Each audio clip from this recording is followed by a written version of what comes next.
Sir, ನಮ್ಮ ಅಪ್ಪಾಜಿ ವಿಷಯದಲ್ಲಿ ಡಾಕ್ಟರ್ ವಿಷ್ಣುವರ್ಧನ್ ಅವರು ಚಿತ್ರರಂಗಕ್ಕೆ ಬಂದು 35 ವರ್ಷಗಳ ಸೇವೆ ಸಲ್ಲಿಸಿದ್ರು. ಆ 35 ವರ್ಷಗಳ ಸೇವೆಯಲ್ಲಿ ನಾಡಿನ ಎಲ್ಲ ಜನತೆಗೆ ಗೊತ್ತು, ಅಭಿಮಾನಿಗಳು ಬಿಡ್ರಿ, ಅಭಿಮಾನಿಗಳನ್ನ ಕಷ್ಟ ಅನುಭವಿಸ್ಕೊಂಡು ಬಂದುಬಿಟ್ಟಿದ್ದೀವಿ, ಇವಾಗಲೂ ಅನುಭವಿಸ್ತಾ ಇದ್ದೀವಿ. 14 ವರ್ಷ ಆದರೆ ಡಾಕ್ಟರ್ ವಿಷ್ಣುವರ್ಧನ್ ಅವರು ಚಿತ್ರರಂಗದಲ್ಲಿದ್ದಾಗ ಅವರು ಆಗಿನ ಕಾಲದಲ್ಲೇ ಕಷ್ಟ ಸುಖ ನೋವು ಎಲ್ಲ ತಿನ್ಕೊಂಡು ಬಂದರು. ಮಡ್ರಾಸ್ನಲ್ಲಿ, ಇದು ಚೆನ್ನೈನಲ್ಲಿ 1982ರಿಂದ 86ರವರೆಗೂ ಇದ್ದರು. ಅವ್ರ ಜೊತೆಲಿ ಇವರು ಇದ್ದರು. 5 ವರ್ಷ ಅಲ್ಲಿದ್ದರು. ಇಲ್ಲಿ ಎಷ್ಟು ತೊಂದರೆ ಕೊಟ್ಟರು, ಎಷ್ಟು ಇದು ಮಾಡಿದ್ರು, ಇಷ್ಟೆಲ್ಲ ಅನುಭವಿಸಿದ್ದಾರೆ ಅವರು. ಅನುಭವಿಸ್ಕೊಂಡು ಚಿತ್ರರಂಗದಲ್ಲಿ ಸುಮಾರು ಒಂದು 220 ಚಿತ್ರಗಳು ಮಾಡ್ತಾರೆ. ಇವತ್ತೇನು ಪಾನ್ ಇಂಡಿಯಾ ಅಂತ ಕರಿತಾ ಇದ್ದಾರೆ. ಡಾಕ್ಟರ್ ವಿಷ್ಣುವರ್ಧನ್ ರವರು ಆಗಿನ ಕಾಲದಲ್ಲೇ ತಮಿಳು, ತೆಲುಗು, ಮಲಯಾಳಮ್ಮು, ಹಿಂದಿ, ಕನ್ನಡದಲ್ಲಿ ಪಂಚಭಾಷಾ ನಟರವರು. ಆವಾಗ ಕನ್ನಡ ದ್ವೇಷಿ ಅಂತ ಕರೆದ್ರು. ಇಲ್ಲೇ ನಮ್ಮ ಕನ್ನಡದ ಕೆಲವು ಪದಾಧಿಕಾರಿಗಳು ಕೆಲವರು ಮಾಡಿದ್ರು, ಅವ್ರಿಗೆ ತೇಜೋವಧೆ ಮಾಡಿದ್ರು. ಅದೆಲ್ಲನೂ ಸಹಿಸ್ಕೊಂಡು ಇವತ್ತು ಅವರು ಚಿತ್ರರಂಗದಲ್ಲಿ 30 ವರ್ಷ ಸೇವೆ ಸಲ್ಲಿಸಿದ್ರು.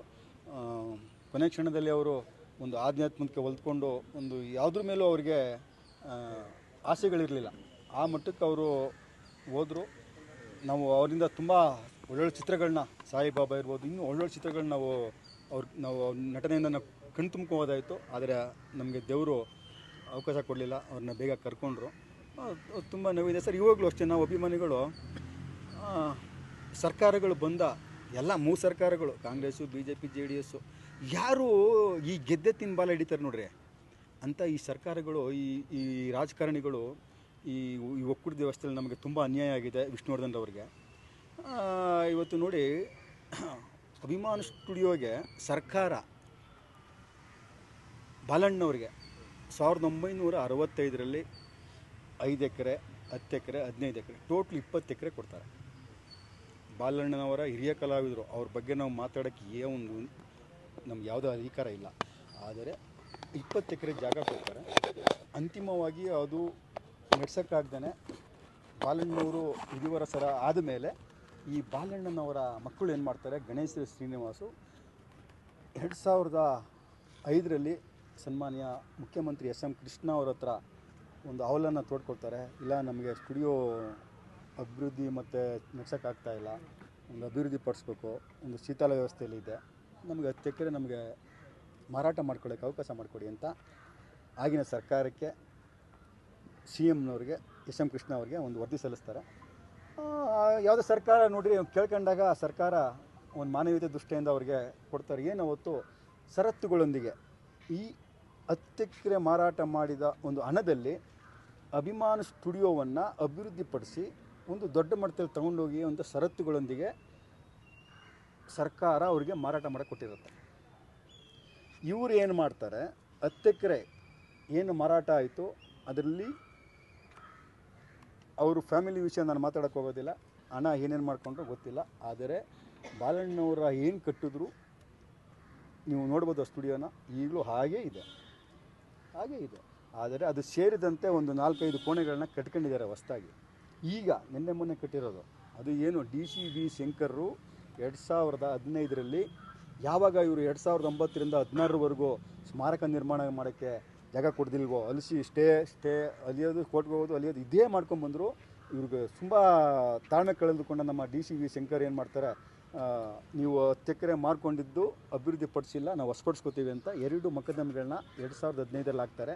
ಇವಾಗ ಏನು ಕೇಸ್ ನಡೀತಾ ಇದೆ 4504 2015 ಕೇಸು ಇದು ಆಯಿತು. ಅದಾದಮೇಲೆ ಏನಾಯಿತು, ತಂತಿ ಬೇಲಿ ಹಾಕಿ ಎಲ್ಲ ಬರ್ಕೊಡ್ತಾರೆ. ತಂತಿ ಬೇಲಿ ಹಾಕಿ ಎಲ್ಲ ಪೂಜೆ ಮಾಡ್ತೀವಿ. ಶ್ರೀಮತಿ ಭಾರತಿ ವಿಷ್ಣುವರ್ಧನ್ ನಾವು ಎಲ್ಲ ಪಟಾಕಿ ಹೊಡಿತೀವಿ. ಅವತ್ತು ಅಭಿಮಾನ ಸ್ಟುಡಿಯೋ ಮಾಲೀಕರು ಏನು ಮಾಡ್ತಾರೆ, ಸರ್ಕಾರ 2 ಎಕರೆ ತಗೊಳ್ಳೋಕ್ಕೆ 2.25 ಎಕರೆ ತಗೊಂಡಿದೆ ಅಂದ್ಬಿಟ್ಟು ನಾವು ಸ್ಟೇ ತಂದಿದ್ದೀವಿ ಅಂದ್ಬಿಟ್ಟು ಹೇಳ್ತಾರೆ. ನಾನು ಬಾಲಣ್ಣವ್ರು ಯಾಕೆ ಸರ್ ತಂತಿ ಬೇಲಿ ಹಾಕ್ಸಿ, ಎಲ್ಲ ತಂತಿ ಬೇಲಿ ನಾನೇ ಹಾಕ್ಸಿದ್ದು, ಆ ಕಾಂಟ್ರಾಕ್ಟ್ರು ಬಂದಿಲ್ಲ ತಂತಿ ಬೇಲಿ ಹಾಕಕ್ಕೆ, ಎದುರ್ಕೊಂಡು ಮೇಲೆ ಕೇಸ್ ಹಾಕ್ತಾರೆ ಅಂತ ವಿಷ್ಣುವರ್ಧನ ಪ್ರತಿಷ್ಠಾನ ಸದಸ್ಯ ಕಾರ್ಯದರ್ಶಿಗಳು ನಮ್ಮ ಶಂಕರಪ್ಪ ಇರ್ತಾರೆ. ಅವರು ಗೌಡ್ರ ಹಿಂಗೆ ಅವರು ಕಾಂಟ್ರಾಕ್ಟ್ರು ಹೋಗ್ತಾರೆ, ನೀವು ಸ್ವಲ್ಪ ಹೋಗ್ಬಿಡಿ ಅಂತ ನಾನು ನಿಲ್ಲಿಸ್ಕೊಂಡು ಆ ತಂತಿ ಬೇಲಿ ಹಾಕಿಸ್ತೀನಿ.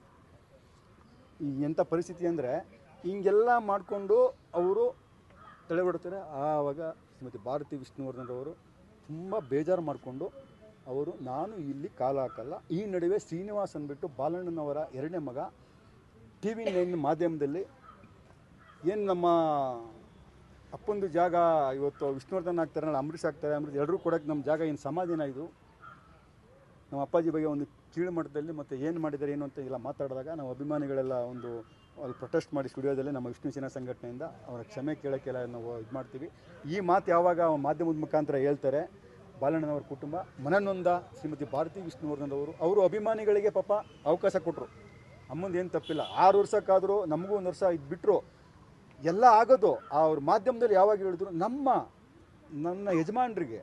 ನನ್ನ ಯಜಮಾನ್ರಿಗೆ ಇಷ್ಟು ಬೋಗಳ ಬಯಸ್ಕೊಂಡು ನಾವು ಈ ಜಾಗ ಇಸ್ಕೊಬೇಕು ಅವ್ರ ಹತ್ರ. ನನಗೆ ಸ್ಮಾರಕನೇ ಬೇಡ, ನನ್ನ ಕಾಲ ಹಾಕಲ್ಲ, ನೀವು ಅಭಿಮಾನಿಗಳು ಏನಾದ್ರು ಮಾಡ್ಕೊಳ್ಳಿ, ನನಗೆ ಸರ್ಕಾರ ಸ್ಮಾರಕ ಮಾಡ್ಕೊಳ್ಳಿ. ಇಷ್ಟು ಕಷ್ಟಪಟ್ಟು ಅಲ್ದು ಮುಖ್ಯಮಂತ್ರಿಗಳು ಯಾರು?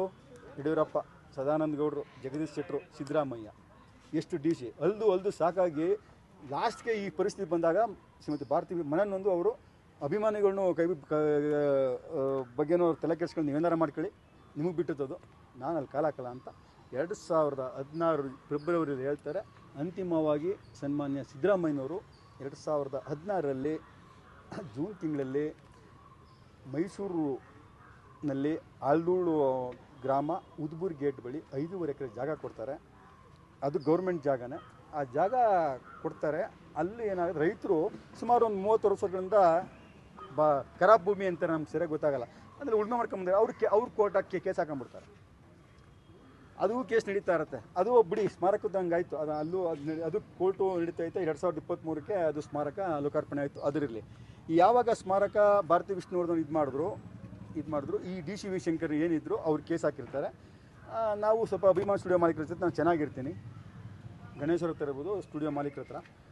ಹಿಂಗೆ ನಾನು DC ಅವ್ರ ಹತ್ರನೂ ಸಂಪರ್ಕ ಮಾಡಿ ಸುಮಾರು ಒಂದು 6-7 ತಿಂಗಳು ಸತತ ಹೋರಾಟ ಮಾಡ್ತೀನಿ. ಸರ್, ನಿಮಗೆ ಸ್ಮಾರಕ ಅಲ್ಲಿ ಮಾಡೋಕ್ಕಾಗಲಿಲ್ಲ, ಪುಣ್ಯಭೂಮಿ ಉಳಿಸ್ಕೊಳ್ಳೋಕ್ಕೆ ನಮಗೆ ಏನೋ ಅವರು ಕೊಡ್ತಾರೆ.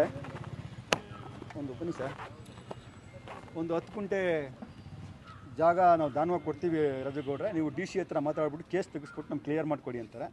ನಾನು ಸುಮಾರು 6 ತಿಂಗಳು DC ವಿ ಶಂಕರ್ ಹತ್ರ ಹೋಗ್ತೀನಿ. ಅವ್ರು ನನಗೆ ರೇಗ್ತಾರೆ, ಏನು ಹಿಂಗೆ ತಲೆಗಿಲೆ ಕೆಟ್ಟಿದ್ದೀನೋ, 6 ವರ್ಷದಿಂದ ನಮ್ಮ ಅಲ್ಸಿದ್ರಲ್ಲ ಸರ್ಕಾರಕ್ಕೆ, ಅವ್ರ ಕೇಸ್ ಹಾಕಿದ್ದೀನಿ ಬಿಡೋ, ಅವ್ರು ಹೊಸ್ಪಡಿಸ್ಕೊಳ್ಳೋಣ, ಅವ್ರದ್ದು 50 ಇದಲ್ಲ, ನಾಳೆ ಹೊಸ್ಪಡಿಸ್ಕೊತೀವಿ ಬಿಡೋ, ನೀನು ಯಾಕೋ ತಲೆ ಕೆಡ್ಸ್ಕೊಂಡಿದ್ಯಾ, ಹೋಗೋ ಮೈಸೂರಲ್ಲಿ ಮಾಡ್ತಾವ್ರೆ ಸರ್ಕಾರದಿಂದ. ಎಲ್ಲಿ ಸರ್ ಮೈಸೂರದಲ್ಲಿ ಕೇಸ್ ಆಗೈತೆ, ಇಲ್ಲಿಗೆ ನಮ್ಗೆ ಸರ್ ನಾನು ಮಾತಾಡಿದ್ದೀನಿ, ಅವ್ರು ಏನೋ ದಾನ ಕೊಡ್ತಾರೆ ಅಂತ, ನೀವು ಕೇಸ್ ವಾಪಸ್ ತಗೊಳ್ಳಿ ಅಂತೀನಿ. ಹೌದಾ, ಹಿಂಗೆ ಬಂದಿದ್ದಾರೆ ಈಗ, ಆಯ್ತಪ್ಪ ಕರ್ಕೊಂಬಪ್ಪ, ಬರ್ತಾರೆ ಅವರು, ಕರ್ಕೊಂಬರೋ ಜವಾಬ್ದಾರಿ ನಮ್ಮದು, ನೀವು ಅವ್ರ ಹತ್ರ ಏನು ಮಾತಾಡಬೇಡಿ ಅಂತ ನಾನು ಅವ್ರ ಹತ್ರ ಬೇಡ್ಕೊತೀನಿ. ಆಯ್ತು ಕರ್ಕೊಂಬ ಅಂತಾರೆ. ಅಂತಿಮವಾಗಿ ಒಂದು 2-3 ಸಭೆ ಸೇರುತ್ತೆ. ಅಂತಿಮವಾಗಿ 2017 ಡಿಸೆಂಬರ್ 19ರಂದು ಅಭಿಮಾನ ಸ್ಟುಡಿಯೋ ಮಾಲೀಕರು 10 ಗುಂಟೆ ದಾನ ಬರ್ಕೊಡ್ತಾರೆ. ವಿಷ್ಣುವರ್ಧನ ಪ್ರತಿಷ್ಠಾನ ಕಳಿಸ್ತಾರೆ ಜಿಲ್ಲಾಧಿಕಾರಿಗಳು. ಅದಾದಮೇಲೆ 2018ರಲ್ಲಿ ನಾನು ತುಂಬ ಮನವಿ ಕೊಟ್ಟು ಶಿವಮೂರ್ತಿ ಇರ್ತಾರೆ ಜಿಲ್ಲಾಧಿಕಾರಿಗಳು, ಮಂಜಪ್ಪ ಇರ್ತಾರೆ ತಹಸೀಲ್ದಾರ್, 10 ಗುಂಟೆ ಸರ್ವೆ ಮಾಡಿ ಬಿಡುಗಡೆ ಮಾಡ್ತಾರೆ. ಬಿಡುಗಡೆ ಮಾಡಾದ್ಮೇಲೆ ಹಂಗೆ ನಾನು ಫಾಲೋ ಅಪ್ ಮಾಡ್ತಾ ಇರ್ತೀನಿ. ಶ್ರೀಮತಿ ಭಾರತಿ ವಿಷ್ಣುವರ್ಧನ್ ಅವರು ಸ್ಮಾರಕ ನೀವು ಇಲ್ಲೂ ಮಾಡಿಕೊಟ್ಟಿಲ್ಲ, ಮೈಸೂರಲ್ಲೂ ಮಾಡಿಕೊಟ್ಟಿಲ್ಲ, ಅದು ಮಾಡಿದ್ಮೇಲೆ ನೀವು ಪುಣ್ಯಭೂಮಿ ಮಾಡಿಕೊಡಿ ಅಂತ ಅವರೊಂದು DC ಅವರಿಗೆ ಫೋನ್ ಮಾಡ್ತಾರೆ. ನನಗೂ ಅವಾಗ ನಿಜ ಅನ್ನಿಸ್ತು, ಈಗ ಸ್ಮಾರಕ ಅದು ಆಗ್ಬೇಕು ಸರ್ಕಾರದಿಂದ, ಫಸ್ಟ್ ಅದಾಗಲಿ ಕರೆಕ್ಟ್ ಅಮ್ಮ ಹೇಳ್ತಾರೆ ಅಂದ್ಬಿಟ್ಟು ನಾನು ಏನು ಮಾಡ್ತೀನಿ, ಯಾವುದೇ ಅದನ್ನು ಡೈರೆಕ್ಟಾಗಿ ಯಾವುದನ್ನ ಇದು ಮಾಡೋಕ್ಕೆ ಹೋಗೋದಿಲ್ಲ. DC ಅವ್ರು ನನಗೆ ಭರವಸೆ ಕೊಟ್ಟಿರ್ತಾರೆ, ರೆಕಾರ್ಡ್ ಆಗಿಬಿಟ್ಟಿದೆಯಪ್ಪ, 10 ಗುಂಟೆ ಬರ್ಕೊಟ್ಟಿರೋದು, ನಾವು ಬಿಡುಗಡೆ ಮಾಡಿದ್ದೀವಿ, ರೆಕಾರ್ಡ್ ಆಗಿದೆ, ಎಲ್ಲೂ ಹೋಗಲ್ಲ ಜಾಗ. ಅದು ನಿಮಗೆ ಯಾವುದೇ ಅಭಿಮಾನಿಗಳಿಗೆ ತೊಂದರೆ ಆಗಲ್ಲ. ಅದು ಒಂದು ಕೂದಲಲ್ಲ, ಒಂದು ಇಟ್ಕೆನೂ ಮುಟ್ಟೋಕ್ಕಾಗೋದಿಲ್ಲ. ನಿಮ್ಮ ಜಾಗ ಪರ್ಮನೆಂಟಾಗಿ ಇರ್ತೈತೆ. ಸ್ವಲ್ಪ ಇದು ಕೋರ್ಟಲ್ಲಿ ಕೇಸ್ ಇರೋದ್ರಿಂದ ಸ್ವಲ್ಪ ತಾಳ್ಮೆ ವಹಿಸಿ ಅಂತ ಜಿಲ್ಲಾಧಿಕಾರಿಗಳು ನನಗೆ ತಿಳಿಸ್ತಾರೆ. ಪರಿಚಯ ಮಾಡ್ಕೊಳ್ಳಿ, ವಿಷ್ಣುವರ್ಧನ್ ಜೊತೆ ಇದ್ದದ್ದು ಪರಿಚಯ ಮಾಡ್ಕೊಳ್ಳಿ. ನಾನು ಶ್ರೀಧರ್ ಅಂತ, ವಿಷ್ಣುವರ್ಧನ್ ಜೊತೆಲಿ ಒಂದು 35 ವರ್ಷ ಇದ್ದೆ. ಅವರು ನನ್ನ ತಂದೆಯ ಸಮಾನರಾಗಿದ್ದರು. ಕೊನೆ ಕ್ಷಣದಲ್ಲಿಯೂ ಕೂಡ ಆ ಒಂದು ಸ್ಥಾನವನ್ನು ನನಗೆ ಕೊಟ್ಬಿಟ್ಟು ಹೋದರು. ಅವರು ಕೊಟ್ಬಿಟ್ಟು ಹೋದರು. ಆದರೆ ಆ ಒಂದು ಜಾಗದಲ್ಲಿ, ಅಭಿಮಾನ ಸ್ಟುಡಿಯೋದಲ್ಲಿ ಏನು ಅವರ ಅಂತ್ಯ ಸಂಸ್ಕಾರವನ್ನು ಮಾಡಿದ್ದೇವೆ, ಆ ಜಾಗದಲ್ಲಿ 14 ವರ್ಷಗಳಿಂದ ನಾವು ಹೋರಾಟವನ್ನು ಮಾಡ್ಕೊಂಡು ಬಂದೀವಿ. ಹೋರಾಟದ ಮುಖಾಂತರವಾಗಿಯೇ ಅಲ್ಲಿ ಒಂದು ಮಂದಿರವನ್ನು ಕಟ್ತೀವಿ. ಇವತ್ತು ಅಂತಿಮ ಹಂತಕ್ಕೆ ಬಂದಿದೆ. ಈ ಡಿಸೆಂಬರ್ 30 ಏನಿದೆ, 30ಕ್ಕೆ ಅವರು 14ನೇ ಪುಣ್ಯಸ್ಮರಣೆ ಮಾಡ್ತೀವಿ. ಸರ್ಕಾರ ಅದರ ಒಳಗಾಗಿ ನಾವು ಸರ್ಕಾರದ ಪ್ರತಿ ವರ್ಷ ನಾವು 2 ಸರಿ ಹೋಗಿ ಕೇಳೋದು ಬೇಕಾಗಿಲ್ಲ. ಅವ್ರ ಹತ್ರ ನೀವು ಪರ್ಮಿಷನ್ ಕೊಡಿ, ನಾವು ಪೂಜೆ ಮಾಡ್ತೀವಿ ಅನ್ನೋ ಪರ್ಮಿಷನ್ ಅವ್ರ ಹತ್ರ ಕೇಳೋದು ಬೇಕಾಗಿಲ್ಲ, ಅವ್ರ ಹತ್ರ ನಾವು ಹೋಗೋದು ಬೇಕಾಗಿಲ್ಲ, ನಮ್ಮ ಹತ್ರ ಅವ್ರದ್ದು ಮಾಡೋದು ಬೇಕಾಗಿಲ್ಲ. ಅದಕ್ಕೆ ಒಂದು ಅಂತ್ಯವನ್ನು ಸರ್ಕಾರ ಆಡಬೇಕು. ಅದನ್ನು ಆದಷ್ಟು ಬೇಗ ಸರ್ಕಾರ ಮಾಡಲಿ ಅಂತ ನಾನು ಕಳಕಳಿಯ ಮನವಿಯನ್ನು ಮಾಡ್ಕೊತಾ ಇದ್ದೀನಿ. ಬೆಂಗಳೂರಿನ ಉಸ್ತುವಾರಿಯಾದಂಥ ನಮ್ಮ ಉಪಮುಖ್ಯಮಂತ್ರಿಗಳು ಡಿ ಕೆ ಶಿವಕುಮಾರ್ ಅವರಿದ್ದಾರೆ. ಇದರ ಬಗ್ಗೆ ಗಮನ ಹರಿಸಿ ಇದಕ್ಕೆ ಸಂಬಂಧಪಟ್ಟಂಥ ಅಧಿಕಾರಿಗಳಿರ್ಬೋದು, ಮಂತ್ರಿಗಳಿರ್ಬೋದು, ಹಾಗೂ ಅಲ್ಲಿನ ಶಾಸಕರಿರ್ಬೋದು, ಎಲ್ಲರನ್ನು ಕರೆದು ಒಂದು ಅಂತ್ಯವನ್ನು ಹಾಡಲಿ, ಅಭಿಮಾನ್ ಸ್ಟುಡಿಯೋದ ಮಾಲೀಕರನ್ನೂ ಸಹ ಕರೆದು ಅಂತ್ಯವನ್ನು ಹಾಡಲಿ ಅಂತ ನಾನು ಕಳಕಳಿಯ ಮನವಿಯನ್ನು ಮಾಡ್ತೀನಿ. ಆದಷ್ಟು ಬೇಗ ಇದನ್ನು ಕೊಡಲಿ. ಯಾಕೆಂದರೆ ಇದು ಇಷ್ಟು ವರ್ಷಗಳು ನಡ್ಕೊಂಡು ಹೋಗ್ತದೆ. ಯಾಕೆ ಇಷ್ಟು ವರ್ಷ ಮಾಡ್ತಾ ಇದ್ದಾರೆ ನಮ್ಗೆ ಗೊತ್ತಾಗ್ತಾ ಇಲ್ಲ. 14 ವರ್ಷ ವನವಾಸ ಆಗಿಬಿಟ್ಟಿದೆ. ಆ ವನವಾಸ ಬೇಡ. ಇನ್ಮೇಲೆ ಆ ವನವಾಸಕ್ಕೆ ನಾವು ಹೋಗ್ಲಿಕ್ಕೂ ನಾವು ಇದೆಲ್ಲ ನಾವು ವಾಪಸ್ ಬಂದ್ಬಿಡ್ತೀವಿ. ಆ ಜಾಗದಲ್ಲಿ ಒಂದು ಮಂದಿರವನ್ನು ಕಟ್ಕೊಂಡು ನಾವು ವರ್ಷದಲ್ಲಿ ವಿಜೃಂಭಣೆಯಿಂದ ಒಂದು ಪೂಜೆ ಮಾಡುವಂಥ ಅಭಿಮಾನಿಗಳಿಗೆ ಅವಕಾಶವನ್ನು ಮಾಡಿಕೊಳ್ಳಿ ಸರ್ಕಾರ. ಇಷ್ಟು ದಿವಸ ಎಷ್ಟು ಜನ ಮುಖ್ಯಮಂತ್ರಿಗಳು ಬಂದರೂ ಯಾರೂ ಮಾಡಲಿಲ್ಲ. ಸಿದ್ದರಾಮಯ್ಯನವರೇ ಸ್ವಲ್ಪ ಯೋಚನೆ ಮಾಡಿ ಇದನ್ನು ಮಾಡಿ. ಬೇರೆಯವ್ರಿಗೆ ಹೇಗೆ ಮಾಡ್ತಿರೋ ಇವ್ರಿಗೂ ಮಾಡಿ ಅದೇ ಥರ. ಇವರೇನು ಕರ್ನಾಟಕವನ್ನು ಬಿಟ್ಟು ಎಲ್ಲೂ ಹೋಗಿಲ್ಲ, ಕರ್ನಾಟಕದವರಾಗಿದ್ದಾರೆ. ರಾಮಕೃಷ್ಣ ಅವರಿದ್ದರು, ಗುಂಡೂರಾವ್ ಅವರಿದ್ದರು, ಎಷ್ಟೊಂದು ಸಪೋರ್ಟ್ ಮಾಡೋದು. ಆ ಕಷ್ಟ ಕಾಲದಲ್ಲಿ ಅವರು ಭಾಳಷ್ಟು ಸಪೋರ್ಟನ್ನು ಮಾಡಿದರು ವಿಷ್ಣುಜಿ ಅವರಿಗೆ. ಹಾಗೆಯೇ ಈಗ ನಾವು ಈ ಕಷ್ಟಕ್ಕೆ ಅಭಿಮಾನಿಗಳಿದ್ದೀವಿ. ನಾವು ಕಷ್ಟ ಕಾಲದಲ್ಲಿ ಆ ಒಂದು ಸ್ಮಾರಕ ಏನಿದೆ, ಆ ಪುಣ್ಯಭೂಮಿ ಏನಿದೆ, ಆ ಪುಣ್ಯಭೂಮಿಯನ್ನು ಅಭಿಮಾನಿಗಳಿಗೆ ಬಿಟ್ಕೊಟ್ಟು ಎಲ್ಲ ಇತ್ಯರ್ಥಗಳಿಗೆ ಇದು ಮಾಡಿ ಡಿಸೆಂಬರ್ 30 ನಾನು ಮಾಡಿಕೊಡಿ. ನಿಮಗೂ ಯಾವುದೇ ಇದಿರಲಿಲ್ಲ. ಆವಾಗ ನಾವು ನಿಮ್ಮನ್ನು ಕರಿತೀವಿ, ನೀವು ಸಹ ನಮ್ಮ ಜೊತೆಗೆ ಭಾಗವಹಿಸಿ ಅಂತ ಕಳಕಳಿಯ ಮನೆಯನ್ನು ಮಾಡ್ಕೊತೀನಿ. ಮುಖ್ಯಮಂತ್ರಿಗಳೇ ಇದಕ್ಕೆ ಗಮನ ಹರಿಸಿ ಅಂತ ನಾನು ಕೇಳ್ಕೊತೀನಿ. ನಮ್ಮ ಅರುಣ್ ಸರ್ ಅವರು ವಕೀಲರು ಬಂದಿದ್ದಾರೆ. ಅವರು ಕೋರ್ಟ್ ಮುಖಾಂತರವಾಗಿ ಅವರು ತಮ್ಮ ಸೇವೆಯನ್ನು ಮಾಡ್ತಾ ಇದ್ದಾರೆ. ಅದ್ರ ಬಗ್ಗೆ ಭಾಳಷ್ಟು ಹೋರಾಟಗಳು ಮಾಡ್ತಾ ಇದ್ದಾರೆ. ರಾಜುಗೌಡರವರು ನಿರಂತರವಾದ 14 ವರ್ಷಗಳ ಒಂದು ಹೋರಾಟವನ್ನು ಮಾಡಿದ್ದಾರೆ. ಅವರಿಗಿನ್ನು ವನವಾಸ ಕೊಡಬೇಡಿ, ಅದಕ್ಕೆ ಅಂತ್ಯವನ್ನು ಹಾಡಿ. ಮುಖ್ಯಮಂತ್ರಿಗಳೇ ಆದಷ್ಟು ಬೇಗ ಇದನ್ನು ಮಾಡಿ ಅಂತ ನಾನು ಕೇಳ್ಕೊತೀನಿ. ಇವತ್ತು ಜನ ನಮ್ಮ ಜೊತೆಗೆ ಬರ್ತಾನೆ ಇದ್ದಾರೆ, ಒಳ್ಳೊಳ್ಳೆ ಅಭಿಮಾನಿಗಳು ಬರ್ತಾ ಇದ್ದಾರೆ. ರಮೇಶ್ ಸರ್ ಅವರು ಬಂದಿದ್ದಾರೆ. ಇವತ್ತು ನಾನು ಇರ್ತೀನಿ, ನಾನು ಮಾಡಿಕೊಡ್ತೀನಿ ಅಂತ. ಹೀಗೆ ಎಷ್ಟೋ ಜನ ಅಭಿಮಾನಿಗಳು ನಾವೆಲ್ಲ ಸಹಾಯ ನಾವು ಮಾಡ್ತೀವಿ, ನೀವೇನು ದುಡ್ಡು 1 ಪೈಸಾ ಕೊಡಬೇಡಿ, ನಾವು ಕೊಟ್ಬಿಟ್ಟು ಇದು ಮಾಡ್ಕೋತೀವಿ ನಾವು ಅಂತೇಳಿ ಇದು ಮಾಡ್ತದೆ. ನೀವು 1 ಪೈಸಾ ಕೊಡಬೇಡಿ, ನಾವು ಮಾಡ್ಕೋತೀವಿ. ಆ ಜಾಗದ ಇತ್ಯರ್ಥವನ್ನು ಆದಷ್ಟು ಬೇಗ ಮಾಡ್ಕೊಂಡು ಕಳಕಳಿಯ ಮನೆಯನ್ನು ಮಾಡ್ಕೋತಾ ಇದ್ದೀನಿ ನಾನು. ಜೈ. ಡಾಕ್ಟರ್ ವಿಷ್ಣುವರ್ಧನ್ ಪುಣ್ಯಭೂಮಿ ಟ್ರಸ್ಟ್ ವತಿಯಿಂದ ರಾಜು ಗೌಡರ ನೇತೃತ್ವದಲ್ಲಿ ಪ್ರೆಸ್ ಮೀಟನ್ನು ಮಾಡಿದ್ದೀವಿ. ಕಾರಣ ಏನಪ್ಪ ಅಂತಂದರೆ, ಈಗಾಗಲೇ 10 ಗುಂಟೆ ಪುಣ್ಯಭೂಮಿಯ ವಿಷ್ಣುವರ್ಧನ್ ರವರ ಸ್ಮಾರಕ ನಿರ್ಮಾಣಕ್ಕೆ ಹೋರಾಟ ಅದು 2009ರಿಂದ ಹೋರಾಟವನ್ನು ಮಾಡ್ಕೊಂಡು ಬಂದಿರುವಂಥ ನಮ್ಮ ರಾಜು ಗೌಡರು ಪರವಾಗಿ ನಾವೆಲ್ಲ ವಿಷ್ಣು ಅಭಿಮಾನಿಗಳು ಒಂದು ಪ್ರೆಸ್ ಮೀಟನ್ನು ಇಟ್ಕೊಂಡಿದ್ದೀವಿ. ಈಗಾಗಲೇ ಸರ್ಕಾರ ಭಾಳ ಒಂದು ತಡವಾದ ನಿರ್ಧಾರವನ್ನು ಮಾಡ್ತಾ ಇದೆ ವಿಷ್ಣುವರ್ಧನ್ ರವರ ವಿಷಯದಲ್ಲಿ. ಆದ್ದರಿಂದ ನಮ್ಮ ರಾಜು ಗೌಡರ ನೇತೃತ್ವದಲ್ಲಿ ಈಗಾಗಲೇ 18ನೇ ತಾರೀಕಿನಿಂದ 20ನೇ ತಾರೀಕುವರೆಗೂ ಆಮಂತ್ರಣ ಉಪವಾಸ ಮಾಡ್ತಾಯಿದ್ದೀವಿ. ನಮ್ಮ ಎಲ್ಲ ವಿಷ್ಣು ಅಭಿಮಾನಿಗಳು ಹಾಗೂ ಎಲ್ಲ ವಿಷ್ಣು ಒಕ್ಕೂಟಗಳಿಂದ ಹಾಗೂ ಕನ್ನಡ ಒಕ್ಕೂಟಗಳಿಂದ. ಈಗ ಜಿಲ್ಲಾಧಿಕಾರಿಗಳಾದಂಥ ಒಂದು 2 ವರ್ಷ ಹಿಂದೆ ಇದ್ದಂಥ ಜಿಲ್ಲಾಧಿಕಾರಿಗಳು ಶಂಕರ್ರವರು ರಾಜು ಗೌಡರ ನೇತೃತ್ವದಲ್ಲಿ ಸಂಧಾನ ಸಭೆ ಮಾಡ್ತಾರೆ. ಅಭಿಮಾನ್ ಸ್ಟುಡಿಯೋ ಮಾಲೀಕರು ಹಾಗೂ ರಾಜು ಗೌಡರು ಜಿಲ್ಲಾಧಿಕಾರಿಗಳು. ಏನು ಅಭಿಮಾನ್ ಸ್ಟುಡಿಯೋ ಜಮೀನಿದೆ, ಆ ಜಮೀನಲ್ಲಿ 10 ಗುಂಟೆ ಜಾಗ ವಿಷ್ಣುವರ್ಧನ್ ಸ್ಮಾರಕಕ್ಕೆ ಬಿಟ್ಕೊಡ್ಬೇಕು ಅಂತೇಳಿ ಕೇಳಿದಾಗ ಇವರು ಅಭಿಮಾನ್ ಸ್ಟುಡಿಯೋದವರು ಲಿಖಿತ ಮುಖಾಂತರ ರಾಜು ಗೌಡರ ಸಮ್ಮುಖದಲ್ಲಿ ಬರ್ಕೊಡ್ತಾರೆ. ಜಾಗವನ್ನು ಬರ್ಕೊಟ್ಟಾದ ನಂತರ ಹೈಕೋರ್ಟ್ಗೆ ಹೋಗ್ತಾರೆ ಅಭಿಮಾನ್ ಸ್ಟುಡಿಯೋದವರು. ನಾವು ಯಾವುದೇ ರೀತಿ ದಾಖಲಾತಿ ದಾಖಲೆ ಕೊಟ್ಟಿಲ್ಲ, ವಿಷ್ಣುವರ್ಧನ್ ಸ್ಮಾರಕಕ್ಕೆ 10 ಗುಂಟೆಗೆ ನಾವು ಕೊಟ್ಟಿಲ್ಲ ಅಂತ ಹೇಳಿರ್ತಾರೆ. ಆದ್ದರಿಂದ ನಮ್ಮ ರಾಜು ಗೌಡರು ಏನು ಡಾಕ್ಟರ್ ವಿಷ್ಣು ಪುಣ್ಯಭೂಮಿ ಟ್ರಸ್ಟ್ ವತಿಯಿಂದ ಹೈಕೋರ್ಟ್ಗೆ ಇಂಪ್ಲೀಡ್ ಆಗಿ ಈ 10 ಗುಂಟೆ ಜಾಗವನ್ನು ನೀವು ಷರತ್ತನ್ನು ಹಾಕ್ತಾರೆ ಕೋರ್ಟ್ನಲ್ಲಿ. ನಮ್ಮ ರಾಜು ಗೌಡರು ಏನಂತ, ನಾವು ಡಾಕ್ಟರ್ ವಿಷ್ಣುವರ್ಧನ್ ರವರ ಪುಣ್ಯಭೂಮಿಯಲ್ಲಿ 2 ದಿನಗಳ ಕಾಲ, ಒಂದು ಜನ್ಮದಿನ, ಇನ್ನೊಂದು ಪುಣ್ಯಸ್ಮರಣೆ, 2 ದಿನಗಳಲ್ಲಿ ಪೂಜೆ ಮಾಡಲಿಕ್ಕೆ ಅವಕಾಶ ಮಾಡಿಕೊಡ್ಬೇಕು ಅಂತ ಹೇಳಿದಾಗ ಮಾಡಿಕೊಟ್ರೂ ಕೂಡ ಕಾಲಾವಕಾಶ ನೀಡ್ತಾರೆ, ಷರತ್ತು ಹಾಕ್ತಾರೆ. ಆದ್ದರಿಂದ ನಮ್ಮ ರಾಜೇಗೌಡರು ಏನು ಮಾಡ್ತಾರೆ, ಕೋರ್ಟ್ಗೆ ಇಂಪ್ಲೀಡ್ ಆಗಿ ಈ ಒಂದು ಪುಣ್ಯಭೂಮಿಯ ಟ್ರಸ್ಟ್ ಪರವಾಗಿ ನಿಂತು ನಿಜವಾಗಲೂ ಹೇಳಬೇಕಂದ್ರೆ ಭಾಳ ಹೋರಾಟವನ್ನು ಮಾಡಿದ್ದಾರೆ ರಾಜೇಗೌಡರು. ನನಗೆ ಇತ್ತೀಚೆಗೆ ಜಿಲ್ಲಾಧಿಕಾರಿಗಳ ಕಚೇರಿಯಲ್ಲಿ ನನಗೆ ಪರಿಚಯ ಆಗ್ತಾರೆ. ಅವರು ಪರಿಚಯ ಆದಾಗ ನಾನು ಅವ್ರ ಹತ್ರ ಮಾತಾಡಿದಾಗ, ಸರ್ ಈ ರೀತಿ ನಾನು 2009ರಿಂದ ನಾನು ಅಭಿಮಾನ್ ಸ್ಟುಡಿಯೋ ಮಾಲೀಕರನ್ನ ಕೇಳ್ಕೊಳ್ತಾ ಇದ್ದೀನಿ, ಪುಣ್ಯಭೂಮಿಯ 10 ಗುಂಟೆ ಜಾಗ ವಿಚಾರವಾಗಿ ಕೊಡಬೇಕು, ನಮ್ಮ ಅಭಿಮಾನಿಗಳ ಪರವಾಗಿ ನಾನು ಕೇಳ್ಕೊಳ್ತಾ ಇದ್ದೀನಿ ಅಂತ ಹೇಳಿದ್ರು.